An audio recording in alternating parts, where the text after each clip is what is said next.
Hi, welcome to our channel where we share the most intriguing stories. When a retired investigator seeks peace in a remote Montana cabin, he finds anything but an old trail, a relentless neighbor, and a battle for the truth ignite a war over property, power, and survival. Some lines you don't just draw, you defend them. Welcome to the Gate War. I bought the place in early spring when Montana was still undecided about whether winter was truly over.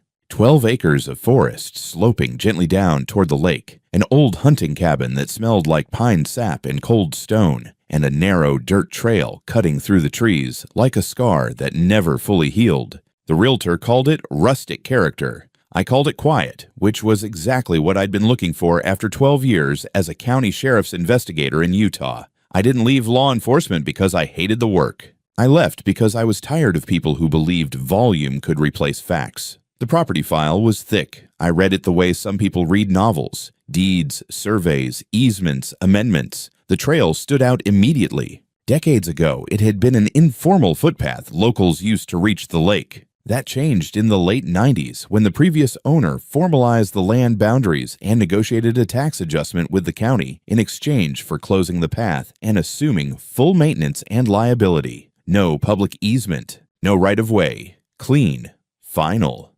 recorded. The kind of paperwork judges like because it doesn't argue back. The first week, I didn't do much besides listen. Wind through the trees, water hitting the shoreline. The occasional truck on the county road up the hill. Then I started noticing movement. Footsteps where there shouldn't have been any. Voices drifting through the trees. One afternoon, I looked out from the cabin porch and saw a man walking a dog straight down the trail. Plastic bag swinging from his hand like he was strolling through a park. He waved at me. Friendly. Oblivious. I waved back. Less friendly. More incredulous. I put up signs the next morning. Not aggressive. Not theatrical. Simple. Private property, no trespassing, no access to lake. They were mounted on posts, clearly visible, spaced properly. By the end of the week, one had vanished. Another had been turned backward. Someone had left an empty soda can near the trailhead, like a calling card. That was when I decided signs weren't enough. Before I installed anything permanent, I double-checked. County office, land records clerk. Same answer twice.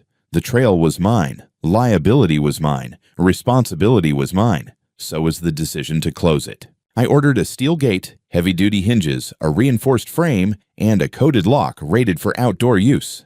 Not cheap, but cheaper than a lawsuit when someone twisted an ankle and decided my shoreline looked profitable. The gate went up on a Thursday. By Saturday, it already felt like it had been there forever, solid, quiet, final. I added 2 more signs and a small, discreet camera angled toward the trail entrance. I wasn't expecting trouble. I just preferred evidence over arguments. The trouble introduced itself the following Monday at the local hardware store. I was loading fence brackets into the bed of my truck when a woman blocked my door with her cart, like we were in a standoff scene from a low-budget Western. Late 50s, maybe early 60s. Sharp eyes. That particular posture people adopt when they believe they're about to correct a mistake the universe made without consulting them. "You're the one who closed the trail," she said, not a question. I looked at her, then at the cart, then back at her. "If you mean the private access path on my land, yes." She laughed, short and humorless. "That trail's been there longer than you, longer than me. People have used it their whole lives." "That doesn't make it public," I said, calm, neutral. The way I used to talk to suspects right before they said something regrettable. She leaned closer. "You don't get to decide that." "My deed does," I replied, "and the county." Her face tightened, like she'd bitten into something sour. "I'm Karen Defoe. I live up the hill. That lake is part of this community. It's part of the watershed," I said. "The land isn't." She stared at me, measuring, filing something away. "You should open that gate before this turns into a problem." I smiled then, because sometimes smiling is the fastest way to end a conversation without raising your voice. I deal with problems for a living. This isn't one. She watched me get into my truck like she expected me to reconsider halfway through the motion. I didn't. By the time I pulled out of the lot, she was still standing there, hands gripping the cart handle, jaw set, already rehearsing whatever story she planned to tell next. That evening, I walked the perimeter again. The gate stood exactly as I'd left it. The signs were intact. The trail beyond it was empty, quiet, reclaimed by shadow and undergrowth. I poured a drink and sat on the porch, watching the lake darken as the sun dropped behind the trees. Peace, I'd learned, doesn't announce itself. It just exists until someone decides they're entitled to it. I didn't know then how determined Karen was, but I recognized the look in her eyes. I'd seen it before, usually right before someone tried to turn a personal belief into a legal claim without bothering to check the difference. It was barely past 6 in the morning when I noticed the gate was open. I hadn't heard anything unusual during the night, but I was up early anyway. Old habits don't die. They just wake you before sunrise. The lock was missing, not broken or hanging useless like a trophy. Just gone. The chain lay coiled like a discarded snake on the ground. The gate itself stood open, one side nudged awkwardly against a sapling as if whoever passed through didn't bother closing it or didn't want to. I didn't rush. I took a slow walk down the trail, phone in my pocket, hand near my concealed carry out of habit, not necessity. It was cool and quiet, the lake hidden behind early mist and low sun. About halfway down the trail in the soft dirt, I spotted footprints. Narrow heel, wide toe, boots, or thick sneakers. The stride was deliberate, not someone jogging or exploring, someone walking like they belonged here. When I returned to the gate, I noticed a familiar gleam just off the gravel, the broken remains of the lock tossed into a clump of grass. Not cut, pried, tool marks at the latch confirmed it. A blunt force job. Someone had used leverage, not finesse. Nearby, I found a worn garden glove and a single hairpin bent into a sad approximation of a lockpick. I took photos of everything, careful not to touch anything barehanded. Then I went back inside and checked the camera feed. There she was, Karen Defoe, dressed in a light jacket and wide-brimmed hat like she was going for a leisurely morning hike, calmly approached the gate carrying a crowbar, not even trying to hide it. She used the tool with practiced familiarity, forced the lock, and shoved it in her jacket. Then she stepped through, dropped the crowbar in the grass like it was beneath her, and headed down the trail like she had every legal right to be there. No hesitation, no second glances. I watched the footage 3 times, then made a secure backup and archived it.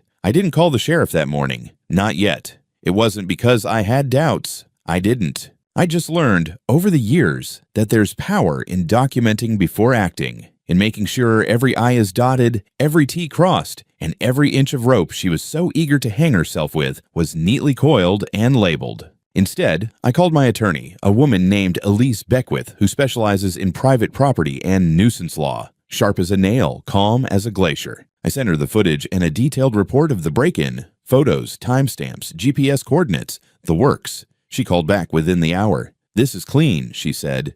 "You've got criminal trespass, vandalism, and possibly attempted theft if she took the lock. You want to go public, private, or tactical?" "Let's start with tactical," I said. "File the paperwork. Prep for a protective order. I want a restraining boundary on her before she thinks this is a game." Elise got to work immediately. Meanwhile, I replaced the lock with a new one. High security, bolt-hardened, uncuttable without industrial tools. I added a reinforced pad, an anti-pry shield, and 2 more cameras, one overhead, one wide angle. Then I printed a laminated notice stating, "Private property. Entry is a crime. Trespassers will be recorded and prosecuted. Trail is not public. Documents available upon request." I left 1 copy on the gate and another on a wooden post nearby, just in case someone didn't see it. I also placed a small, solar-powered spotlight aimed at the signage. Visibility was no longer an excuse. That evening, just as the sun dipped behind the pines, a rust-colored Subaru Outback slowed down near the end of my gravel driveway. I stayed behind the porch railing, out of sight, and watched as the driver's window rolled down. Karen.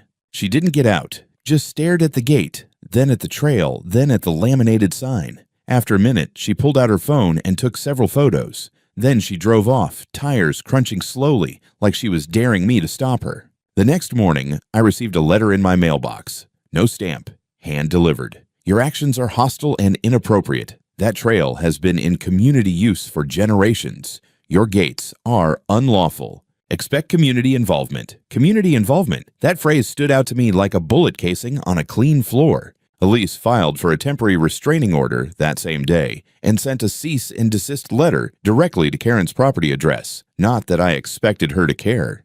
People like her didn't understand paper unless it came with a badge or a fine attached. By midweek, I was getting used to checking the gate every morning like it was part of my coffee ritual. One morning, I noticed a small rock had been placed on the lock housing. Flat, carefully positioned. Not accidental, not wind. Message received. That night, I slept with the cabin's external motion alarms activated and my boots by the door. Not because I was scared, I just didn't want to be surprised. In law enforcement, you learn quickly. The people who think they're right are the most dangerous when you prove they're not. I didn't need to prove anything yet. I just needed her to come back. And based on everything I'd seen, I knew she would. She came back on a Sunday. It was one of those deceptive spring mornings that looked peaceful until you paid attention. The wind had that metallic edge to it, the one that rustles tree limbs just enough to make you second-guess what you're hearing.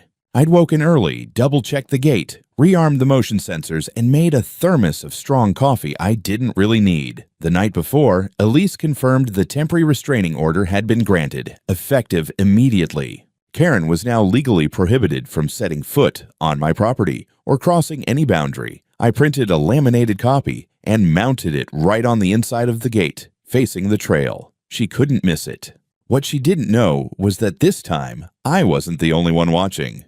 I'd spoken with the Gallatin County Sheriff 2 days prior, gave him the full package, footage, timestamps, documents, the restraining order, her handwritten threats, everything. He was unimpressed in the way only seasoned lawmen can be, not because it wasn't serious, but because it was just familiar. "You've got more evidence than we usually get in court," he said. "Want to catch her in the act?" I did. So, we made a plan. I watched from the cabin's upper loft, where the view gave me the front half of the gate and the trail beyond. Deputy Stills and Sergeant Hanley were already in position, parked out of sight down at the lakeside end of the trail, a half-mile through the trees. I'd cut a small side access path a week ago just for moments like this. Quiet, hidden, perfect. It was just after 10 when Karen arrived. She wasn't alone this time. With her were 2 guests, a man and a woman, both in hiking gear, both with the air of people who were only hearing one side of a story. Karen led the way, her voice unmistakable even through the trees.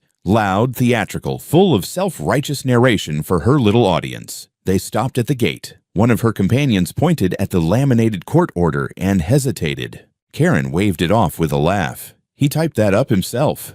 "It's fake," she said. Then she pulled a small set of bolt cutters from her backpack. I admit, I didn't expect that. Crowbar, sure, maybe a wrench. But bolt cutters? She came prepared. With one practiced snip, she sliced through the lock like it was a twist tie. She pushed the gate open with a flourish, turned to her companions and said, "See, he's bluffing. This is public. Always has been." They walked through. Exactly 4 minutes later, the forest rustled in a way that didn't belong to the wind. Sergeant Hanley stepped into view first, calm, steady, hand on his belt. Deputy Stills flanked him, holding a printed copy of the restraining order. Karen froze like a raccoon caught in a floodlight. Her guests stopped short, confused, unsure of who they were looking at or what they had just walked into. Hanley spoke clearly. "Ma'am, you are in violation of a court-issued protective order. Please place your hands where I can see them." Karen sputtered, tried to backpedal with words first. "This is a mistake. He doesn't own this trail. It's public domain. I've walked this path for 40 years. Stills read from the paper, "Per Gallatin County Court, restraining order effective 3 days ago. Entry onto this property is a misdemeanor. Destruction of private gate hardware elevates that to vandalism." "I didn't destroy anything," she shouted. I stepped out of the woods then, holding up my phone. "You sure about that?" "Because I've got high-definition footage of you cutting through a lock, walking past 2 clearly posted signs, and violating an order you've already been served." One of her guests asked, "Karen, what the hell is going on?" She didn't answer. She started crying. I don't mean sniffling or welling up. I mean full-body sobs, the kind people perform when they realize they've run out of words, and there's nothing left but noise. "You can't arrest me for walking," she yelled through tears. "You can't just block off nature. It's against the law." Hanley didn't flinch. "No, ma'am. Blocking access to your property is legal. Ignoring a court order and cutting through a locked gate is not." Stills moved in and read her Miranda rights. She resisted at first, not violently, just flailing dramatically, like she thought embarrassment would be more effective than cooperation. It wasn't. They cuffed her. Her companions backed away, clearly rethinking their morning plans. As they led her back toward the patrol car waiting on the access road, Karen looked over her shoulder and screamed, "You'll regret this, Travis. Everyone in this valley will know what kind of man you really are." I didn't answer. I just locked the gate behind them and reattached the busted chain, not because it would hold, but because it made a point. The rest of the day was quiet. That evening, a short video, grainy from a bystander who had been hiking near the lake, made its way onto a local Facebook group. The clip showed Karen being walked to the cruiser, shouting about historic access and spiritual rights to the water. The comments section exploded. Some people defended her, some didn't. One guy posted, "I hiked that trail once in 1986. Guess I should sue the state too." By nightfall, a local blog had picked up the footage. Headline, "Gatekeeper Showdown. Woman arrested over lake trail dispute." I poured a drink and sat on the porch, listening to the trees move. The gate stood closed. The trail was empty. She'd be back. Not in person, not for a while. But people like Karen don't accept consequences. They weaponize them. I wasn't worried. I'd dealt with worse than her.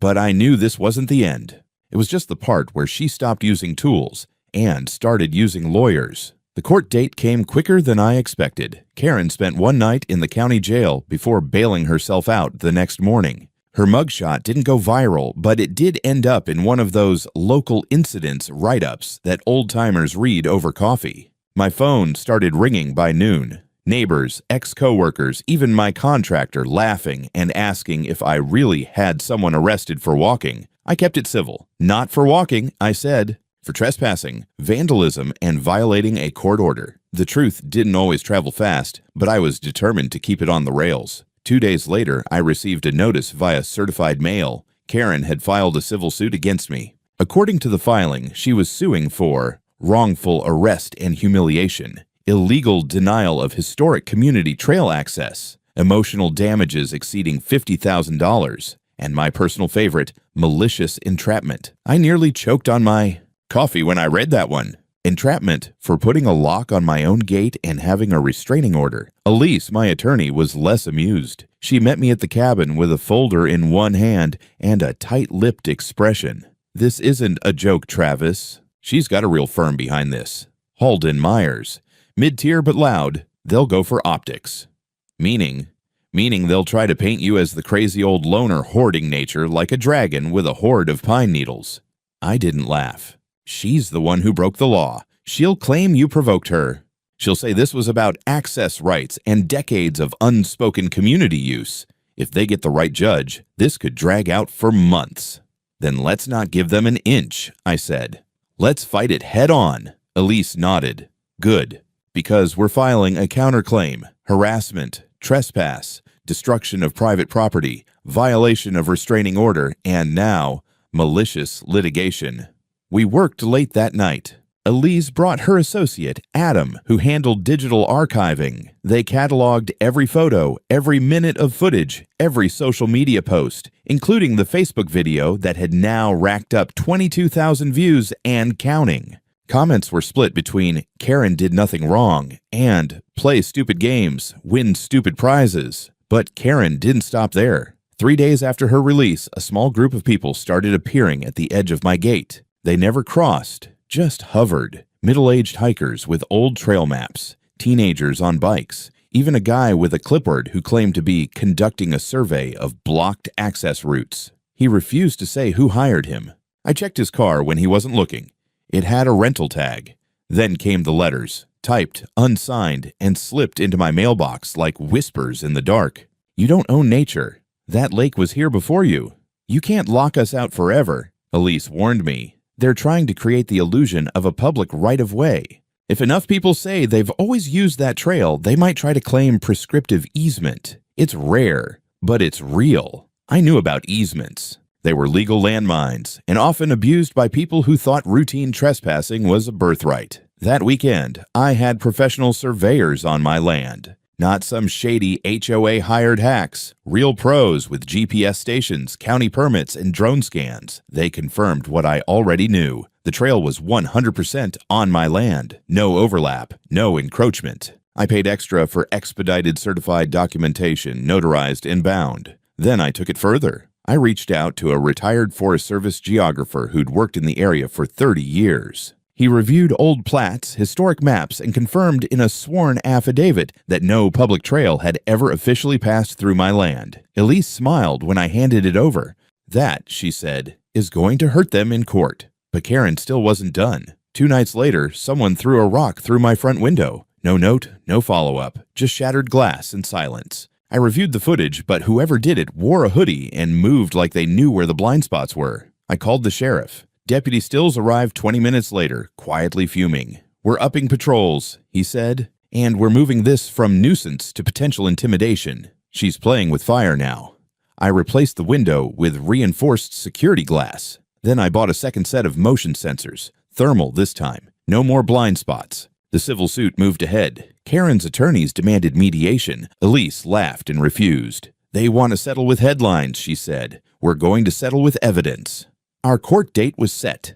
30 days. In the meantime, Elise advised me not to post anything publicly. No interviews, no social media. Let them scream into the wind. You stay quiet, stay solid. I followed her advice. But something told me Karen had one more card to play, and she was saving it for the moment I least expected. By the time the court date arrived, the atmosphere around my property had shifted from quiet paranoia to something more insidious, like the tension before a thunderstorm. I wasn't getting direct threats anymore. I was getting pitting looks. A neighbor down the road stopped his truck one afternoon, leaned out and said, "Travis, why not just let them use the trail? Folks around here think it's been public for decades."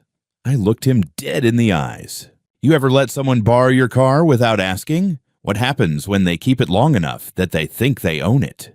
He didn't have an answer, just muttered something about not wanting drama and drove off.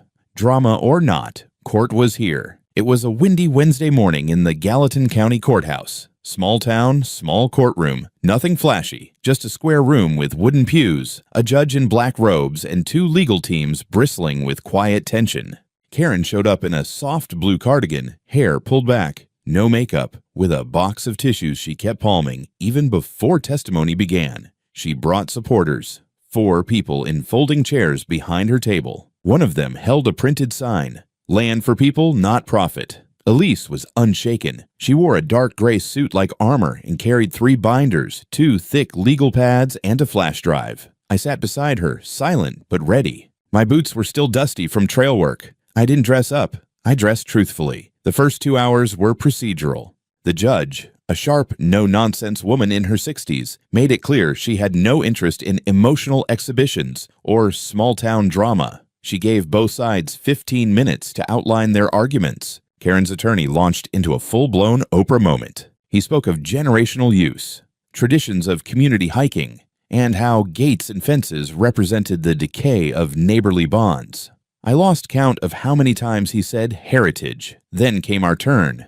Elise stood and calmly presented a certified map, signed affidavits, a notarized chain of title that showed continuous private ownership for over 70 years, and a dozen photos with timestamps showing Karen ignoring posted signs, violating the court order, and cutting the lock on my gate. But the best part, Elise didn't even raise her voice. She let the facts land like body shots, quiet, painful, undeniable. When it came time for witness testimony, Karen took the stand first. She cried. A lot. Claimed she thought the trail was public, that she never saw the signs, and that the restraining order confused her because she didn't understand the legal language. Elise waited until the judge finished scribbling notes, then calmly pulled up the footage of Karen reading the posted order out loud to her hiking friends, word for word, right before she cut the lock. The judge looked up slowly and said, "So you read the order aloud and then entered the property anyway?" Karen wiped her nose and said, "I thought it was fake, like a prank." Elise's voice was silk-covered steel. "And the bolt cutters, were those a prank too?" Karen didn't answer. Then came my turn. I took the stand, swore in, looked Karen in the eye once. She looked away. I told the story plainly. How I bought the property, discovered the unspoken trespass, tried to handle it civilly, and eventually had no choice but to act when Karen kept escalating. I told them about the rock through my window, the anonymous letters, the strangers showing up like ghosts, trying to make a legal lie feel like the truth. I didn't embellish. I didn't posture. I just told it like it was. When I stepped down, Elise dropped her final card. a sworn deposition from the retired Forest Service geographer stating unequivocally that no recorded trail, path, or public easement had ever existed on or across my land. That was the turning point. Karen's attorney scrambled. He tried to bring up an old local hiking pamphlet from the 1980s that mentioned a waterfront path, but Elise was ready. She held up a current county record showing that the pamphlet was based on informal user maps, not legal surveys. The judge recessed for an hour to review everything. When we returned, her decision was swift and delivered like a hammer to stone. All claims brought forth by the plaintiff are hereby dismissed with prejudice. Furthermore, I find sufficient cause to pursue the defendant's counterclaim regarding repeated trespass, violation of a restraining order, and property damage. Karen's mouth fell open.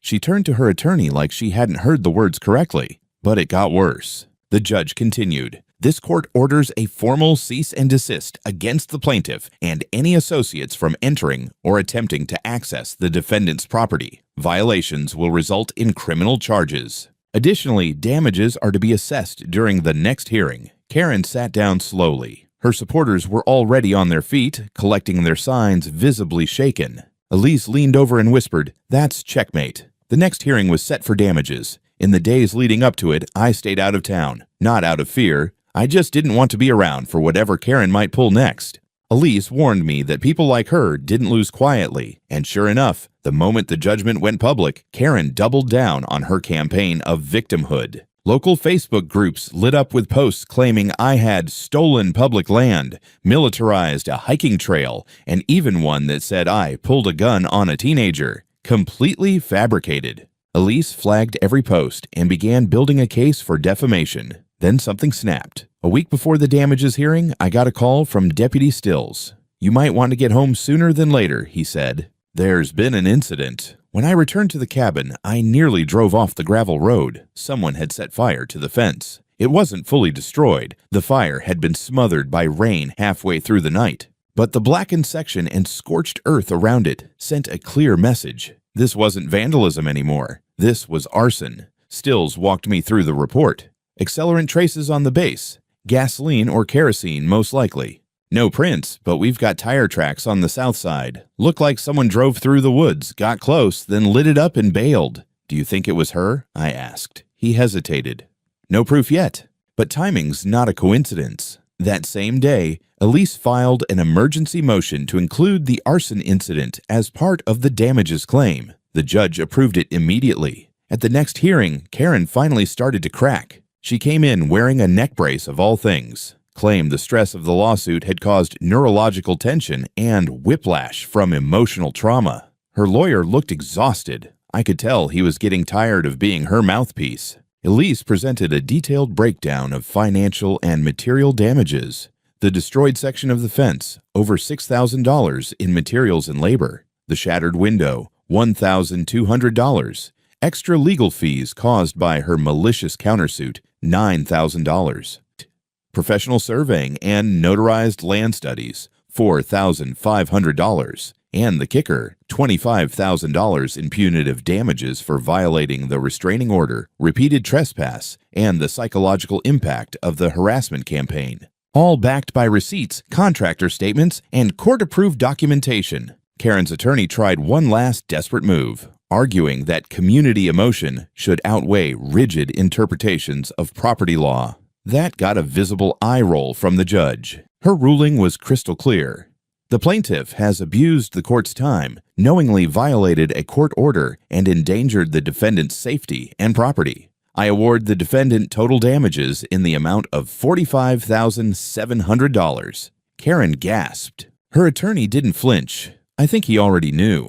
But it didn't stop there. The judge added, "This court is referring the matter of suspected arson to the district attorney's office for further investigation. If it's proven that the plaintiff or any of her associates were involved, criminal charges will follow." Karen lost her composure. She stood up and shouted, "This is my trail. He's the thief." "Not me." The bailiff had to escort her out while she kept yelling, "He stole the mountain. He stole it." It was surreal. Outside the courtroom, reporters were waiting. The story had grown legs. Partly because the arson was now a criminal matter, partly because Karen had been so vocal online, and now she was being eaten alive by her own narrative. We didn't speak to the press. Elise told them, "We're letting the facts speak for themselves."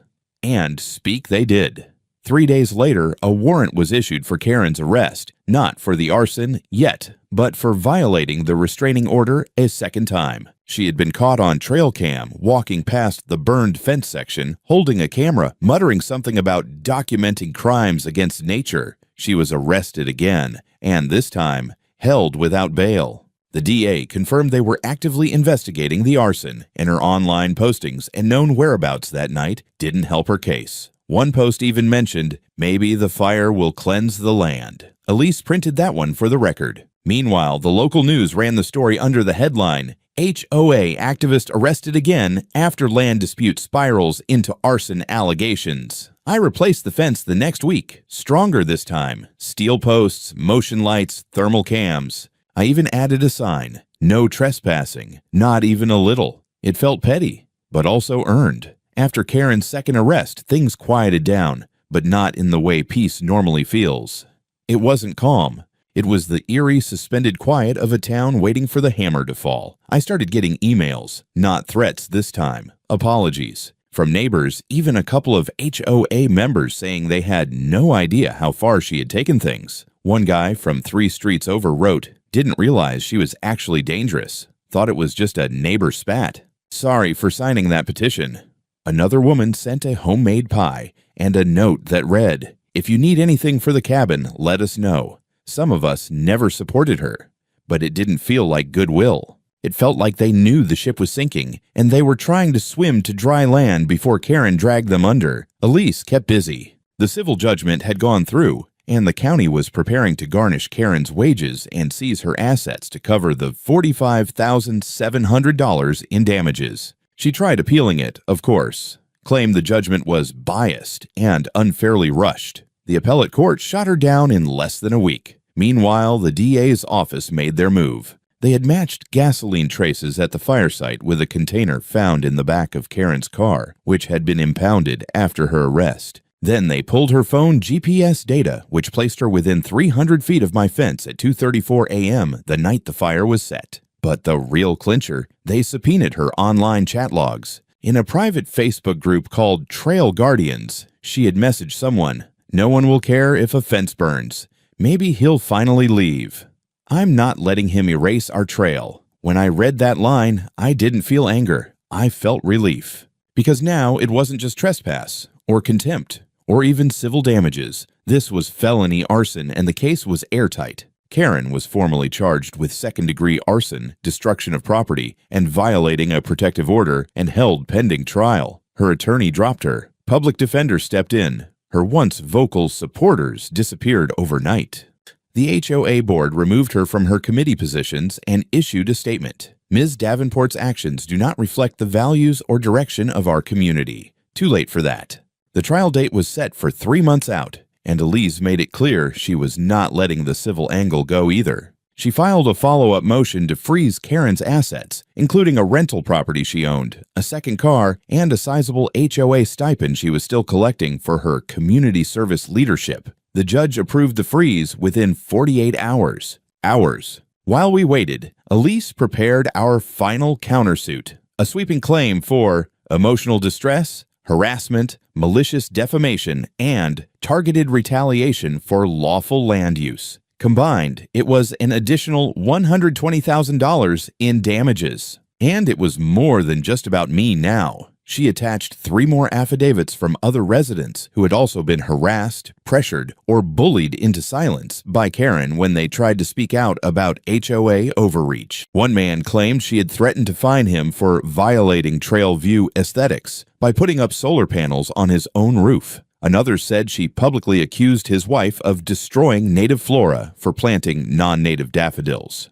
It was a pattern. Elise saw it. The court was starting to see it, and soon a grand jury would see it too. That summer, I rebuilt the cabin deck, installed a new grill, bought a second kayak. My dog, an old shepherd mix named Boone, had more room to roam now that I'd reinforced the perimeter. I didn't want revenge anymore. I wanted a real permanent reset. But Karen wasn't done making headlines. A journalist with the Bozeman Chronicle broke the full story. The lawsuits, the arson charge, the restraining orders, everything. And with it came the final twist of the knife. Karen was being investigated for HOA fraud. Turns out, her stipend wasn't just a small committee check. She had approved $36,000 in fake invoices from a consulting company, which was just an LLC registered to her cousin in another state. She siphoned off funds under the radar, claiming they were for ecological surveys and community impact assessments, but the surveys didn't exist. And the consultant? He lived in Florida and ran a vape shop. The HOA treasurer, now acting president, turned over all financials to the county, and the fraud case was added to her growing list of charges. Karen wasn't facing just property-related trouble anymore. She was looking at real prison time.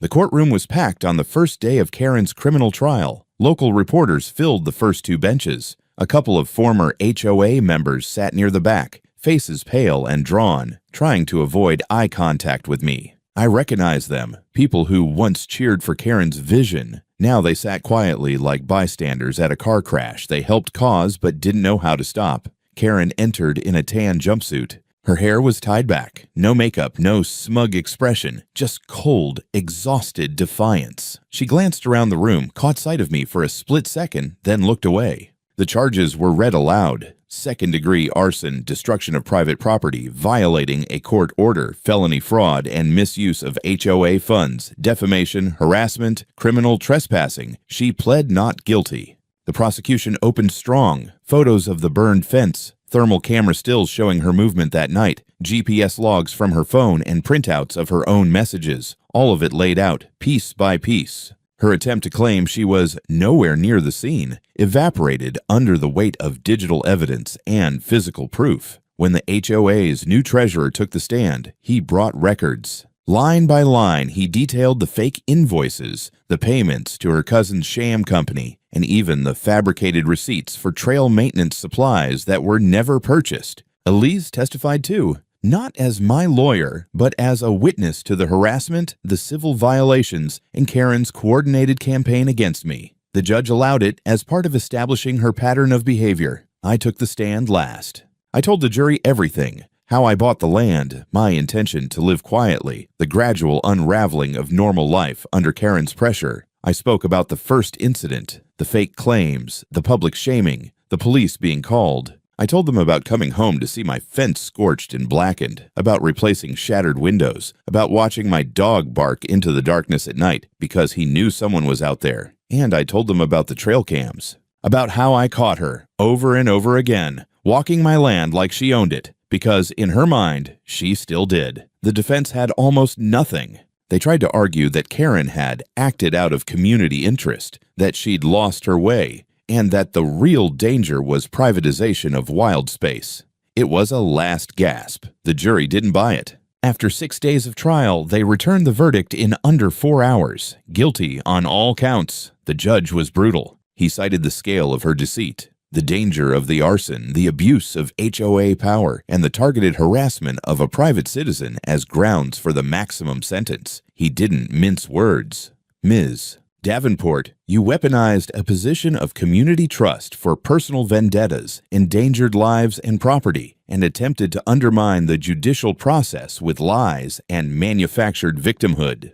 You were sentenced to 10 years in prison without possibility of parole for at least 6. Karen didn't cry. She just sat still. Maybe it hadn't hit her yet. Maybe it had the moment she saw the photos of her own messages blown up for the jury. As she was led out in cuffs, she didn't look at me. But I watched her, a woman who tried to burn me out of my own land, now being escorted into a future of cold cement and locked doors. Outside the courtroom, Elise handed me a stack of documents. This is the final claim, she said. When the fraud gets processed, the restitution will hit. You'll get everything you're owed.